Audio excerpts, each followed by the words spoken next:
जय हिंद। आप सभी का स्वागत है आपके अपने YouTube चैनल संभवम क्लासेस में। देखेंगे हम लोग क्लास 10th के संस्कृत जो है उसी को हम लोग आज पढ़ेंगे। ठीक है, 10वां का संस्कृत हम लोग कोचिंग करेंगे, पढ़ेंगे। और ये कौन सा चैप्टर है? पहला चैप्टर है, यानी कि चैप्टर नंबर पहला, इसी के बारे में पढ़ेंगे। और पहला चैप्टर का नाम कोची है? मंगलम। ठीक है, मंगलम पाठ, समझ गए। यानी कि पहला कौन सा चैप्टर है? मंगलम पाठ देखेंगे। और ये कौन सा लेक्चर है? लेक्चर नंबर पहला, यानी कि आज का पहला वीडियो है संस्कृत का, ये पहला वीडियो है। ठीक है, और समझेंगे बहुत ही सरल, यानी कि बहुत ही सरल शब्दों में, यानी कि आसान तरीका में हम लोग इसको कोचिंग करेंगे, समझेंगे। देखेंगे पहला चैप्टर जो है मंगलम। मंगलम ही क्यों रखा गया है? मंगलम ही क्यों लिया गया है? मंगलम का मतलब कुछ होता है शुभ या कल्याणकारी, कुछ होता है शुभ या कल्याणकारी। कोई भी चीज हम लोग करते हैं, शुरू करते हैं, तो यानी कि शुभ रूप से करते हैं। ठीक है, यदि आप कहीं यात्रा करते हैं तो बोलता है ना कि आपका यात्रा मंगलम हो, आपकी यात्रा शुभ हो। ठीक है, यानी कि आपका जो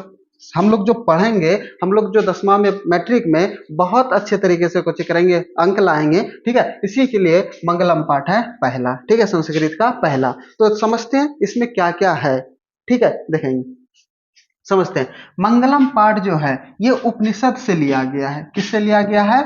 उपनिषद। ठीक है, किससे लिया गया है? उपनिषद से। किससे लिया गया है? उपनिषद से। पूछेगा क्वेश्चन कि मंगलम पाठ कहाँ से लिया गया है, तो उपनिषद से। अच्छा, उपनिषद के रचयिता कौन है? तो यह है महर्षि वेद व्यास जी। कौन है? महर्षि वेद व्यास जी हैं इसके रचयिता। ठीक है, अच्छा, अब पूछ सकता है कि उपनिषद की संख्या कितना है? तो उपनिषद की संख्या कितना है? 108 गो। उपनिषद की संख्या कितना है? 108 गो। उसके बाद पूछेगा कि वेद, ठीक है, वेद की संख्या के गो है? 4 गो। वेद की संख्या के गो है? 4 गो। पूछेगा कि वेदांग की संख्या के गो है? वेदांग की संख्या है 6 गो। उसके बाद पूछेगा कि पुराण की संख्या के गो है? तो पुराण की संख्या के गो है? 18 गो है। पुराण की संख्या के गो है?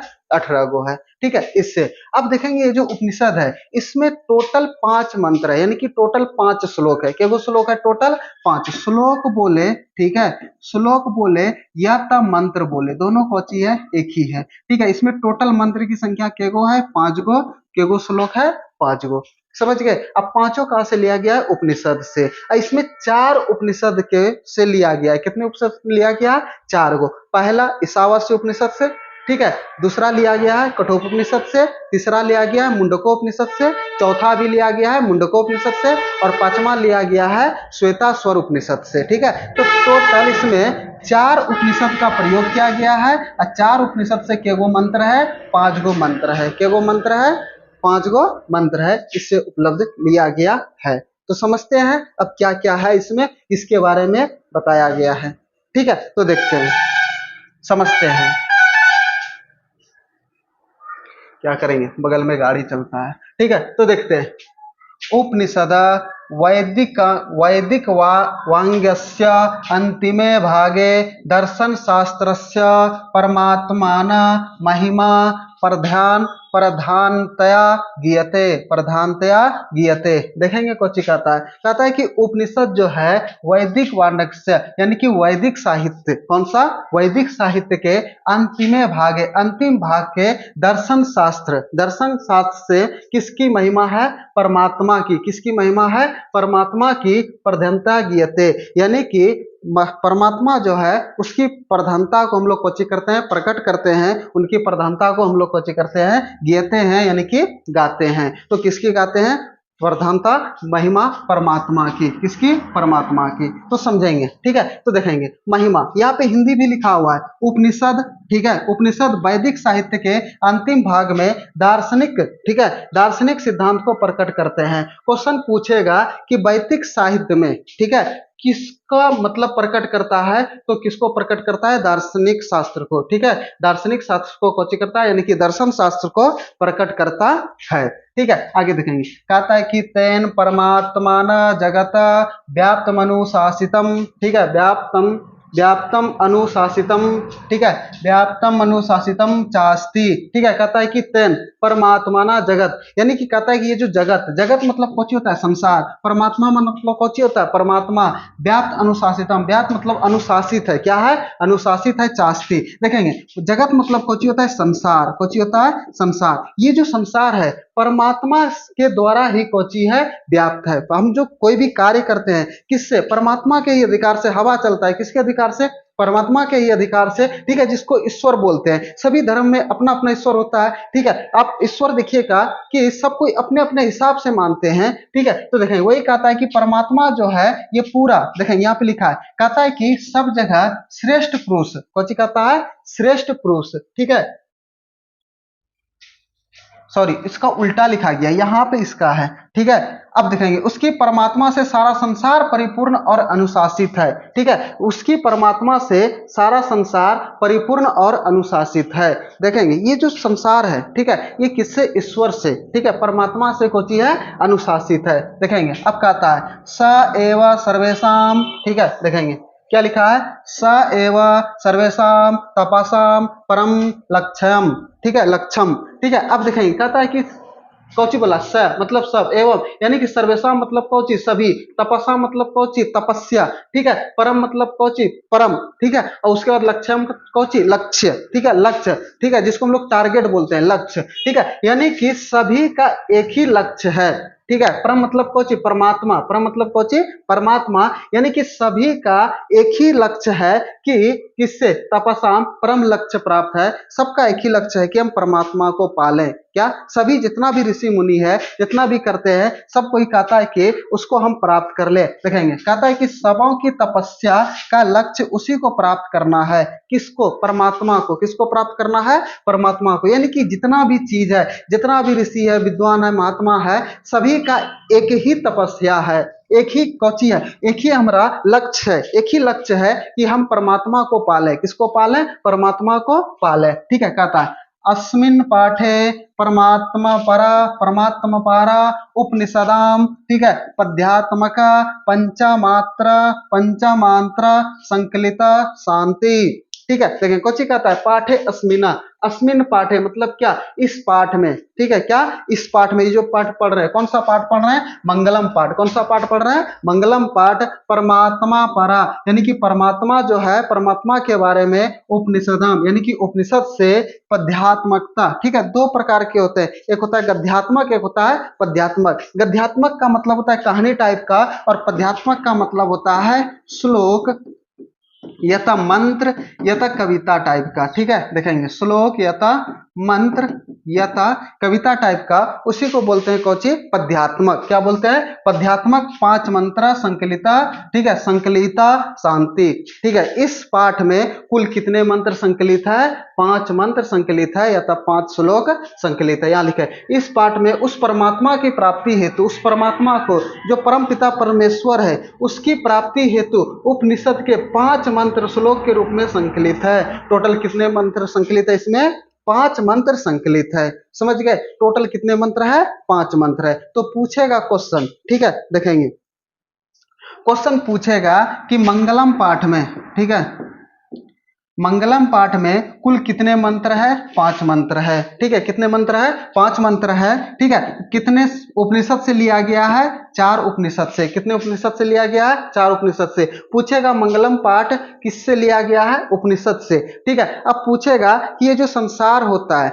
किसके अनुशासित चलता है, किसके व्याप्त रूप से चलता है, तो परमात्मा के रूप से, किसके रूप से, परमात्मा, ठीक है, किसके रूप से, परमात्मा के रूप से ये हमारा कुछ होता है, व्याप्त होता है, इसी से कुछ होता है, हमारा चलता है। देखेंगे यहाँ पे लिखा हुआ है ना, तेन परमात्माना जगता, ये संसार उन्हीं के द्वारा अनुशासित है, क्या है, उन्हीं के द्वारा क्या है, अनुशासित है, ठीक है। अब देखते हैं इसका श्लोक समझेंगे, ठीक है, इसमें टोटल कितने मंत्र है, 5 मंत्र है। तो पहला मंत्र हम लोग देखते हैं, ठीक है, देखेंगे पहला मंत्र जो लिया गया है, किससे लिया गया है, ईशावास्य उपनिषद से, ठीक है, किससे लिया गया है, ईशावास्य उपनिषद से, समझते हैं, ठीक है। मंगलम हिरण्मयेन पात्रेण सतस्य अपिहितं मुखम तत्वं पूषणम पाविर्णु सत्य धर्माय दृश्यते। ठीक है, देखें कोची कहता है हिरण्मयने, हिरण्मयन मतलब कोची होता है सोने का। ठीक है, हिरण्मयन मतलब कोची होता है सोने का। देखें यहाँ पे सोना, ठीक है, अब ये सोना तकिया लगा के सोने वाला नहीं, सोना। ठीक है, गोल्ड जिसको पात्रेन मतलब कोची,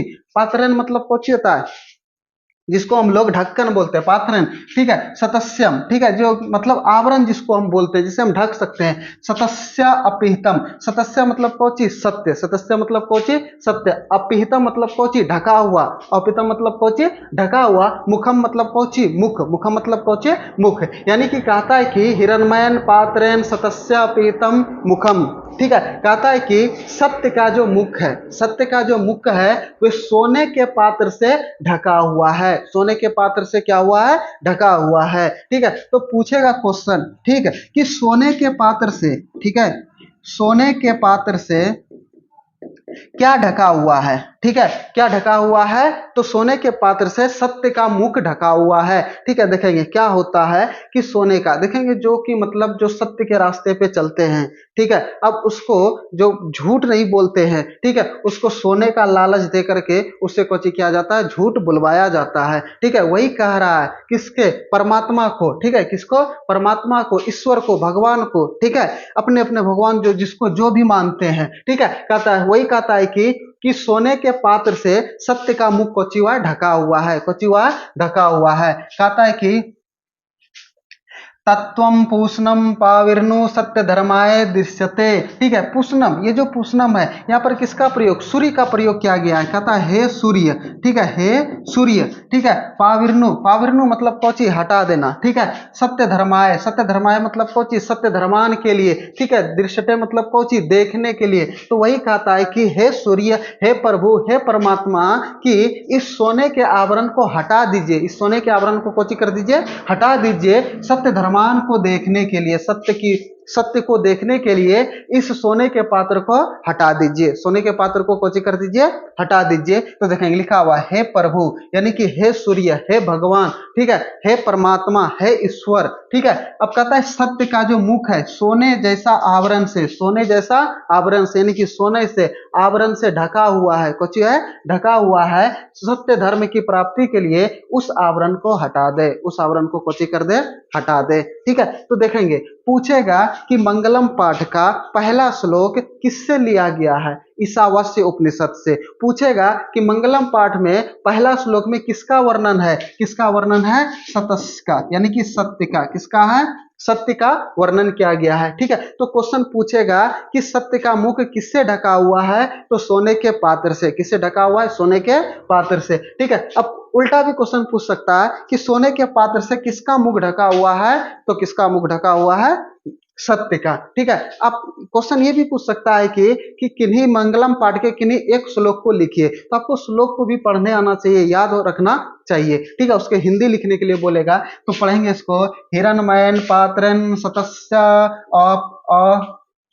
अपिहितम मुखम, अपिहितम मुखम तस्वम तत्वम पूषणम पाविर्नु सत्य धर्माय दृश्यते। यानी कि सत्य की दर्शन के लिए, ठीक है, सत्य की दर्शन के लिए हे प्रभु, ये जो सोने का जो आवरण से सत्य का जो मुख ढका हुआ है वो उसको हटा दीजिए, हमें सत्य को देखना है, ईश्वर को क्या करना है, देखना है। ठीक है, कहता है कि अगर आपको आगे बढ़ना है, ठीक है, क्या है, अगर आपको आगे बढ़ना है तो आपको क्या, एक लोभ होता है। ठीक है, कुछ होता है लोभ चीज। ठीक है, इसको आपको त्यागना होगा। ठीक है, इसको कुछ करना होगा, आपको त्यागना होगा, तभी तो आप आगे बढ़िएगा। ठीक है, अब देखिए वही कह रहा है, समझ गए कि यानी कि पहला श्लोक में क्या कह रहा है। ठीक है, हिरण्मयेन पात्रेण सतस्य पेतम मुखम तत्वम पूषणम पाविर्णु सत्य धर्माय दृश्यते। कहता है कि सत्य का जो मुख है सोने जैसा आवरण से कोची है, ढका हुआ है, सोने जैसे आवरण से कोची है, ढका हुआ है। हे प्रभु, हे सूर्य, इस आवरण को हटा दे ताकि हम सत्य को देख सके, सत्य धर्मान को कोची कर सके, देख सके। समझ गए यहां तक में, पहला श्लोक समझ गए। ठीक है, अब देखेंगे अगला श्लोक। ठीक है, श्लोक नंबर 2, तो श्लोक नंबर 2 किससे लिया गया है? कठोपनिषद से। ठीक है, किससे?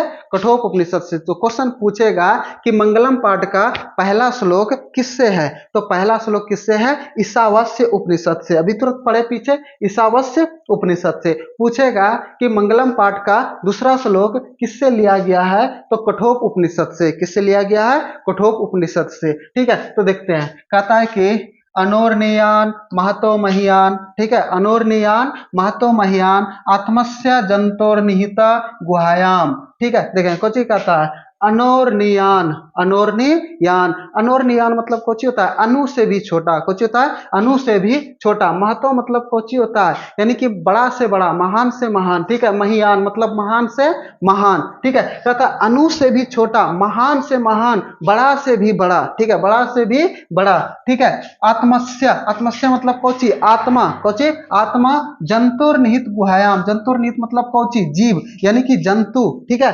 निहितो गुहायाम, गुहायाम मतलब कौची? गुफा, गुहायाम मतलब कौची? गुफा। यानी कि कहता है कि हमारा जो आत्मा है, ठीक है, वे जो आत्मा है वे जंतुर यानी कि जीव रूपी गुफा में कौची करते हैं?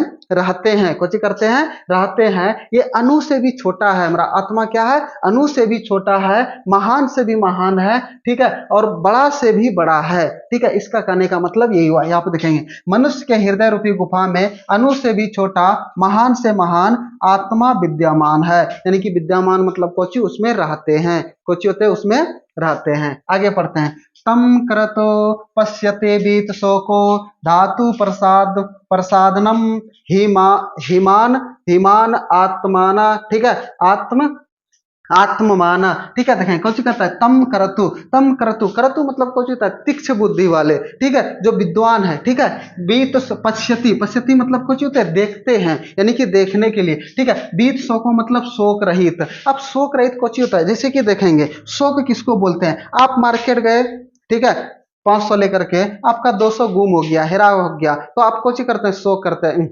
हेरा गलो हमरो 200 टका, बोलते हैं कि नहीं? ठीक है, तो उसी को क्या बोलते हैं? शोक। बीत शोको मतलब, बीत शोको मतलब कुछ होता है शोक रहित, शोक रहित। जो इसमें शोक रहित नहीं है, जो शोक को त्याग दिया है कि कुछ नहीं है इस दुनिया में। ठीक है, इस दुनिया से कोई लेना देना नहीं है, हम शोक रहित है। ठीक है, बीत शोको देखने के लिए तम करूँ तो यानी कि जो ज्ञानी होते हैं, विद्वान होते हैं, ठीक है, वे कोची होते हैं? वे शोक रहित रहते हैं। ठीक है, ऋषि मुनि सब शोक रहित रहते हैं। ठीक है, उसको सिर्फ एक ही चीज लगा हुआ रहता है कि हम परमात्मा के पास हैं, यानी कि परमात्मा, परमात्मा को हम लोग कोची कर ले? पाले। ठीक है, वे ईश्वर को पाने में कोची लगा हुआ है? लगा हुआ है। वे सत्य के रास्ते पर चलता है। वे किसके रास्ते पे चलता है? सत्य के रास्ते पे चलता है। धातु प्रसादनम, ठीक है, प्रसादनम हिमान, हिमान माना आत्माना। ठीक है, हिमान आत्माना। देखेंगे बड़ा है, इसको तोड़ तोड़ करके पढ़िए। ठीक है, इसको तोड़ तोड़ करके पढ़ेंगे तो आपको पढ़ने में आ जाएंगे। ठीक है, तो वही कहता है कि विद्वान शोक रहित उस श्रेष्ठ परमात्मा को, ठीक है, परमात्मा को, ठीक है, शोक रहित परमात्मा को देखता है। शोक रहित किसको देखता है? परमात्मा को। ठीक है, अब देखेंगे जिसको शोक है, जिसको दुनियादारी से कोई मतलब नहीं है, वही इस परमात्मा को कोचे कर सकते हैं? देख सकते हैं। ठीक है, वही परमात्मा को कोचे कर सकते हैं? पा लेते हैं। तो समझ गए यहां तक में? ठीक है, तो दूसरा श्लोक में क्या है? ये जो आत्मा है, ठीक है, ये जो आत्मा है मनुष्य के हृदय रूपी गुफा में, मनुष्य के हृदय रूपी गुफा में कोची करते हैं? विद्यमान है। जो कि आत्मा जो है अणु से भी छोटा है। क्या है? अणु से भी छोटा है, महान से भी महान है, बड़ा से भी बड़ा है। ठीक है, समझ गए? बड़ा से भी क्या है? बड़ा है। अब ये विद्वान जो होता है शोक रहित होकर के इस परमात्मा को कोची कर लेते हैं? देखता है, परमात्मा को कोची कर लेते हैं? पा लेते हैं। समझ गए दूसरा श्लोक? तो पूछेगा कि दूसरा श्लोक में किसका वर्णन है? तो दूसरा श्लोक में किसका वर्णन है? आत्मा का। ठीक है, किसका वर्णन है? आत्मा का। पूछेगा कि आत्मा कहां पर विद्यमान है, यानी कि कहां पर रहते हैं, कहां पर वास करते हैं। ठीक है, तो कहां पर रहते हैं? ये रहते हैं जंतुर निहित गुहायाम, यानी कि जीव रूपी गुफा में रहते हैं। पूछेगा आत्मा कैसा है? आत्मा अणु से भी छोटा है, महान से भी महान है, बड़ा से भी क्या है? बड़ा है। ठीक है, अब विद्वान सब जो होता है शोक रहित होकर के ये परमात्मा को कोचि कर लेते हैं, पा लेते हैं, परमात्मा को देख लेते हैं, ईश्वर को प्राप्त कर लेते हैं। अगर आप जब तक ये दुनियादारी से, मोह माया से जब तक बाहर नहीं निकलिएगा, तब तक आप परमात्मा को नहीं देख पाइएगा, नहीं उसको पा लीजिएगा। ठीक है, तो समझ गए यहां तक में? दूसरा श्लोक तक समझ गए? ठीक है, आज हम लोग इतना ही समझेंगे। ठीक है, मिलेंगे अगले वीडियो में फिर। ठीक है, देखेंगे अगर हमारा पढ़ाया हुआ संस्कृत अगर समझ में आ रहे हैं तो अपने दोस्तों में वीडियो को शेयर जरूर कर दीजिए, और अगर आप चैनल पर नए हैं तो चैनल को सब्सक्राइब जरूर कर दीजिए। फिर मिलते हैं अगले वीडियो में। जय हिंद।